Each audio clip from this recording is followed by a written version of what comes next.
係各位網友嗱，琴晚出咗個消息，海力士咧終於咧就去美國上市啦。咁我記得喺呢度唔係 for Patreon 嘅網友咧，都聽我講咗好多次記憶體嘅問題。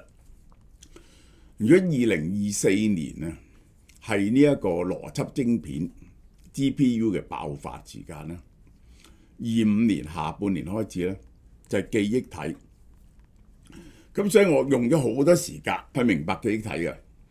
咁我其實做咗一條好長好長嘅 research 片，我以前出嗰啲咧，同埋喺 Patreon 出嘅咧都係簡化版本嚟嘅。我想整理下我嘅思維，然後咧我就將呢個長版本咧就出俾大家嘅呢個。好，呢個係講下海力士啊 ADR 去美國上市，同埋我解釋一下點解我啲網友咁興奮呢？因為我係喺個幾月前、2個月前大力推薦隻海力士，就講咗5、6次。咁嗰陣時買咧係$300一股，300歐羅一股，而家大概600到啦，最高嗰陣去到700啊。好，我睇下朱棣點講嘢先。呢個今日好高興請到明成祖朱棣上嚟答大家問題。第一題，你自稱的出，但係跡象可疑，你生母究竟係邊個呢？我明你哋想問咩？憎我嘅人當然想抹黑我係庶子，但其實唔緊要。第二題，豬十足，方孝孺真係俾你豬十足，定係坊間謠傳？其實種種傳言都係嚟自我奪位啫，實情就係。或者我問另一條問題啊，第三題，靖難期間你幾次失利，有冇諗過放棄？如果藍玉仲喺度，你仲敢唔敢起兵？我話冇諗過放棄，你都唔信啦。不過我就覺得幾大就幾大，燒買就燒買。呢條真係好想知。據傳你成日講世子多病，汝當勉勵之。你係咪從漢王身上見到自己私心想傳位俾佢？如果想知道答案，要買新書。好啦，大家買咗呢本書未啊？有親筆簽名，可以喺上面寫埋你嘅名嘅。呢個就入去呢度買。如果你係喺海外英國美加地方平郵嘅話呢，40日後到就係792蚊呢個台幣啫，新台幣啫，即係唔使200蚊㗎。好啦，公司已經決定咗喺 ADR 上市，呢個係3月16號呢個開發者大會。終於呢一個係去 ADR 上市，估計集資幾多呢？10至15萬億。10至15萬億係幾多錢啊？100億美金，佢集100億美金，集100億美金對海力士嚟講根本唔重要嘅，我可以講俾你聽，完全唔重要對海力士嚟講。大家睇下佢條數，我一會俾你睇條數。新股佔總股本嘅比例係2.4% 啫，係用 ADR American Deposit Receipt 嘅形式上市。點解揀 ADR 呢？庫存股註銷嘅代替方案，佢本來想將啲庫存股拎去美國上，嗱，呢個點解棘咗個幾月呢？結果呢個法律上係行唔到嘅，行唔通嘅，因為韓國規定呢，回購咗嘅股份呢係應該註銷嘅，持有2.4% 嘅庫存股，市場質疑佢規避強制性註銷嘅業務，呢個韓國嘅證券法。於是佢2月，我哋以為佢2月嗰陣時咧就會上 ADR， 結果冇，就因為嗰陣時咧係用庫存股上，後來佢註銷咗呢個2.1% 庫存股，註銷咗12.24萬億，然後發翻新股，註銷咗咁多，發翻多少少，因為個 base 大咗，唔可以喺韓國國內市場流通，傳入韓國證券代存機構。由美國銀行發 ADR 嚟到買賣。好啦，海力士嘅 forward PE 係幾多呢？我最後話俾大家聽，我覺得係5倍。5倍，你估佢 grow 幾多個 percent 呢？今年 grow 100幾個 percent，即係呢2026年佢嘅 PE 係幾多倍呢？係5倍。我未見過咁平嘅股票啊！美光科技12倍。台積電20倍。摩根大通話比起美光嚟講咧，海力士嘅價錢咧明顯係低估嘅。啲人問我點早一輪點解我初初唔買美光咧？我即係我冇辦法買得落咯，比起海力士嚟講係。ADR 上市，ADR 上市咧，因為佢而家咧我買嗰啲咧係 GDR 上市，係德國債券。德國deposit receipt， 咁呢個買賣好疏嘅，咁有 ADR 咧買賣就會多噶啦。咁咧佢上咗 ADR 咧，因為你買賣方唔方便咧，影響個股價嘅。即係同樣係太古嘅股票，太古 B 咧 trading 少過太古 A 咧，所以太古 B 咧就係平過太古 A 嘅嚇。拉近同美光、台積電嘅 PE 差距，最大鑊係呢一點。唔係有望，係必定入費城半導體指數。以佢嘅體積嚟講，同佢嘅重要性嚟講，冇可能唔入。一喺美國上市，就入咗費城半導體指數。哦，大鑊啦！佢佔咗個權重喺費城半導體指數，於是嗰啲被動資金焗住要買，不但止 ETF 焗住要買。啲長線基金都要買，如果你唔買咧，你唔能夠解釋㗎對個 investment committee 點解你一啲都冇，淨係呢個 buying power 咧可以將海力士咧 drive 高好多，而且跟美國嘅資訊透露同埋會計規則規範，大家更加放心。嗰啲資金咧要嚟投入龍人半導體 AI 基礎建設，呢個唔重要嘅，100億美金，佢啲註銷都註銷唔到。佢啲錢係多到咧係用唔晒嘅，呢個係海力士啊！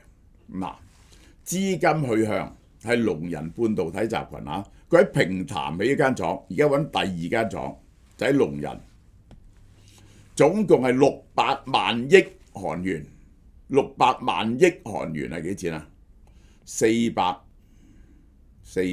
千億美金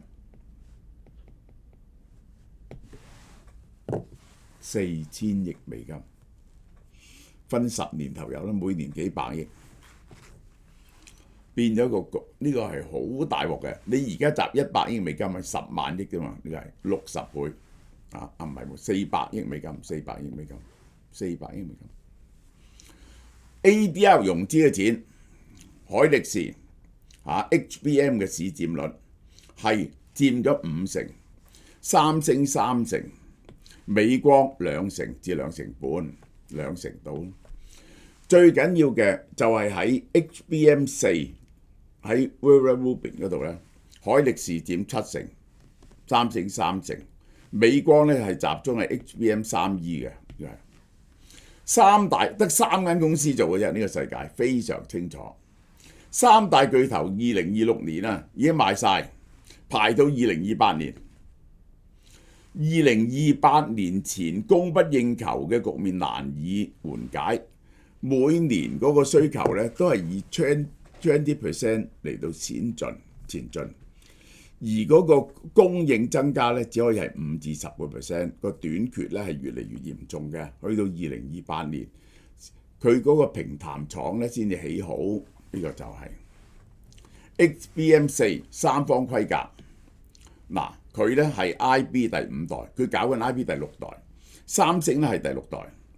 佢係用台積電嘅12納米做嘅，三星係用台積電用佢自己嘅4納米做啊，係咪？唔係喎，應該係台積電嘅都係，因為咧結果咧係要綁落去嗰個 GPU 度 ，CoWoS 包封裝咧就一定喺台積電。2026年量產而家佢已經第一批出貨。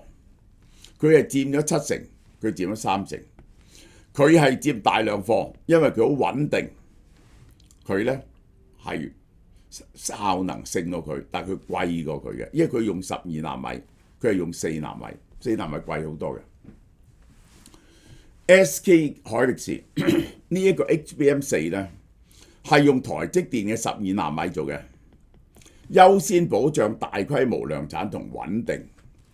三星咧就引入4納米，喺規格測試入邊咧全中比較快嘅個計算速度，因為4納米一定快過12納米嘅。SK 海力士供貨穩定，佔據龍頭，絕對效能咧係略遜於三星。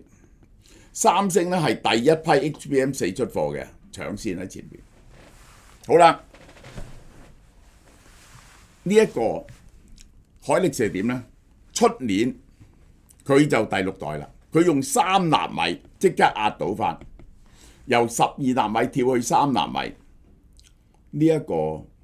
呢個三星咧係做唔到3納米，客製化 HBM， 然後咧佢就幫你哋訂做嗰個 HBM 咧，跟佢哋嘅需求做嘅。輝達、AMD、Google 呢3大公司。海力士嘅特色咧係佢同台積電係呢個大家係即係斬雞頭燒王子嘅結拜兄弟，同埋 NVIDIA， 佢係用咗10年去 develop 呢樣嘢，共同研發無緩衝嘅 HBM4， 係台積電同海力士合作 develop 出嚟嘅。佢由台積電代工去到4E 咧就變咗3納米啦。Kovas 封裝，台積電同創意電子做嘅。台積電係三星嘅代工業務嘅競爭者，三星同台積電合作有天然嘅矛盾，冇辦法合作得咁好嘅。但係因為 Kovas 封裝咧，只有台積電，三星咧唔可以自己做 HBM， 點解啊？你唔可以將自己做咗啲 HBM 咧，去交俾台積電同嗰啲 GPU 咧一齊封裝嘅，用 Kovas， 所以咧佢嗰個4納米咧都係俾台積電做嘅。3條封裝技術路線嘅考慮，海力士係最強嘅散熱功能。嗱，呢樣嘢佢贏你嘅，超高堆，佢16層。三星傳送得快啲，用呢個4納米，佢呢個係佢係用緊呢個11納米，但係佢係堆16層上去，三星係12層啫。良率表現業界最高，呢個就係而家3家都研究緊混合鍵合啊！呢個係混合鍵合係點呢？唔使用燒焊嚟到將佢逐層接埋，係直接對住。咁呢個咧係有技術難度㗎。呢個混合鍵合，三星2026年計劃資本支出730億美金。嗱，我哋要咁講，台積電係520至580億美金，三星多150億美金。但係佢要 cover 3樣嘢，第一呢個係呢個先進晶片，佢繼續再倒幾百億美金來。我睇見佢2026呢個預算咧，佢2027年咧再要倒啊！邏輯晶片，佢再喺先進製程入邊，喺呢一個2納米、1.6納米上邊咧，佢係預備使多600-700億美金，同台積電再鬥一次。其實將先進封裝賺到嘅錢掟落去，再鬥一次呢個邏輯晶片嘅代工。佢又要做 HBM 晶片啦，呢個呢 HBM 晶片咧唔使咁多 research， 但係佢又要起好多廠啦。第三佢當然係要做手機啦，佢係 cover 晒咁多嘢，仲要做面板啦。2026年做 HBM4E， 2027年估計為 Tesla 生產晶片，呢個呢可能要去到2028年嘅。嗰個晶片未設計到出嚟嘅 AI6， 台積電、SK 海力士係鐵三角，輝達、台積電、海力士係幫埋一齊嘅。美光精打細算，美光嘅好處喺邊度呢？佢嘅功耗係最少嘅，雲端儲存技術嘅毛利率係66%。佢冇 HBM4， 佢 HBM3E 功耗比對手低30%。但係4佢做唔到，起碼我諗佢係遲咗半年至9個月。但係佢嘅好處係美國唯一嘅 HBM 生產商，受制於晶片法案，有地緣政治避險日價，啲人情願買啲美國嘢。海力士點走到今日呢？我哋睇下，2001年將近破產，資產負債率206%，孭緊140億美金嘅債。1999年嗰時，現代電子就買咗間半導體翻嚟，於是孭咗個重債。2001年呢，母公司拋棄咗佢，現代電子拋棄咗佢，拆咗出嚟變咗海力士，由債權銀行託管咁大鑊，呢個係當蝕到冇咯，俾債權銀行。嗰年咧，佢做幾生意咧，31億美金，蝕咗38.74億，犀唔犀利啊？呢個係好啦，韓國政府要救佢，協調好多間銀行進行債務重組，呢140億美金，唔好逼死佢。美國商務部認為咁係補貼，徵收反補貼稅。韓國向 WTO 提起訴訟，話美國咁係唔啱嘅。WTO 支持韓國，美國唔能夠證實係政府指示啲銀行去救佢，呢個就係啲銀行係自動嘅，政府咧只不過協調啫。好啦，美光想收購佢，美光出40億美金想全面收購，賣咗佢嘅記憶體，唔承擔60億美金嘅債務，唔要其他債務。結果董事會全票否決，工會拒絕管理層，於是接受債務重組，就將裁員同埋將嗰啲非核心業務賣晒佢，剩翻記憶體，選擇咗更加痛苦嘅路，但保存咗自己嘅技術積累同自主命運。好啦，喺呢個時候咧，佢倒落一樣嘢，呢個叫 Blue Chip 計劃，秘密公關，冇錢買新型光刻機。工程師改造老舊嘅8寸晶圓生產線，優化光刻機工藝，喺落後設備上量產咗0.13嘅工藝 DDR 晶片。DDR 晶片係乜嘢呢？都係呢一個 DRAM 嚟嘅。呢個咧就擺喺個 chips 度隔離嘅，係 support 個 CPU 嘅，同埋 HBM 咧係。HBM 咧就係同 GPU 咧鎖定一齊嘅，但係 similar 嘅嘢嚟嘅。嗰陣時為咗減少電費，工程師要關啲熒光燈呢個係個 CTO 嚟嘅。好啦，然後咧2012年咧買21% 股份，海力士 SK 海力士用咗呢一個係應該係200億美金到20億美金到買 20%， 買 20%。SK 海力士係有錢賺嘅，佢係通訊能源化工呢一個 SK 集團盈利嚟到為半導體輸血，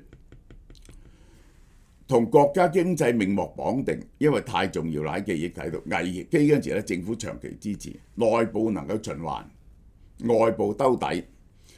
讓逆週期投入可以持續嘅制度安排，於是救翻海力士10年嘅爛板凳。2013年已經推出，係同 HBM 合作。佢哋就賭一樣嘢，呢嗰陣時咧冇人做 AI 晶片嘅。HBM 唯一嘅好處就係跟呢個 GPU， 因為嗰個輸入輸出好快，因此嗰個 GPU 唔需要喺度等咗10年，然之後先至爆發，去到2024年，足捱咗10年。即使 AI 仲要等3年，我哋都要而家開始準備。郭老正2023年說服呢個董事局一定要投資，呢個係公司做咗28年工程師出身嘅 CTO， 頂住壓力喺呢年2023年將嗰個預算提升30%，所以佢領先咗。好啦，絕入式合作，結果咧呢個 NVIDIA GPU 好賣咧，就一定個 GPU 進步到某程度咧，一定要用 HBM。工程師搬進輝達總部，頂尖工程師住咗喺輝達聖克拉拉嘅總部。H100、H200、B100 都係第一間通過驗證嘅，同埋 GPU 個架構設計係互相吻合嘅，攞到 HBM 嘅規格，所以咁犀利。三星點解冇做呢？點解落後呢？10年 HBM 睇唔到回報嘅小市場，邊個叫你去做啲寬頻晶片啫？冇咁嘅必要。智能手機同雲計算係唔使做寬頻晶片嘅，佢唯一就係夾落 AI 晶片嗰度嘅啫。三星係集中做智能手機同埋雲計算嘅記憶體嘅 DRAM， 巨額資金投向確定能夠贏嘅，結果2024年 HBM3E 失敗咗。美光嘅盲點，2016年買咗日本呢間嘢，佢就係做手機內存嘅，對 HBM 咧根本係零積累，冇技術喺度。HBM 起步由零開始，產能分散全球，冇韓企嗰種規模，而家係落後一年嘅。到咗2025年財報呢，佢嘅營收700億美金，賺49%海力士，賺330億，多過整間三星嘅303億。三星嘅業務係包括咗咁多樣嘢嚇，面板幾多，三星幾多嘢，手機、平板乜嘢都有。呢個就係當然有晶圓代工啦，有記憶體啦。今年全部員工發1500%，人均派60萬，15個月嘅人工。好啦，由125蚊韓元跌到125蚊韓元係幾多錢啊？1蚊港紙，升到4300億市值，係點嘅呢？政府搞掂啲銀行唔追佢，啲財閥好有耐心等佢做到上嚟，工程師搏命，三者缺不一不可。2026年2月14號，黃仁勳63歲生日嚇，上個月。黃仁勳請30個 SK 海力士嘅核心工程師親自倒酒，續約致敬，請務必順利供應最高性能嘅 HBM4。前一日三星宣布 HBM4 首批出貨。SK 海力士因為佢16層嘅堆疊技術難度高啲，所以延遲咗。佢係16層堆疊，所以佢嘅記憶體咧係仲犀利，佢嘅 HBM 咧仲犀利。好啦，海力士嘅股份我哋睇睇。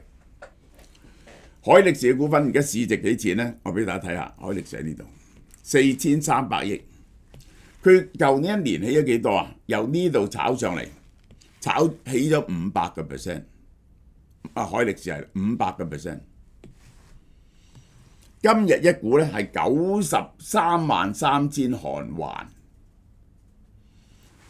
我哋買嗰個咧，而家去到係600蚊歐羅，600蚊歐羅，大約係600蚊歐羅，起咗5倍。